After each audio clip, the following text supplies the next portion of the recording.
All right, well that was kind of a pain. I went ahead and mounted the fuel pressure regulator. I want to stay on this side of the engine bay since this is my fuel line inlet here. We've got the, let me get this right.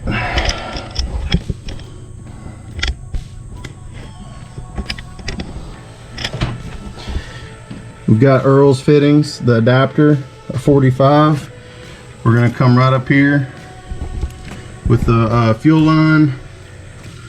Right here is going to be a 90 on this side. That's going to feed it. Right here is going to be a 90 going down.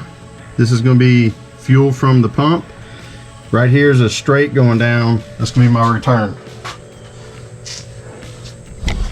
We went ahead and test fit the intake manifold, and I had to do some custom modification to get it to fit.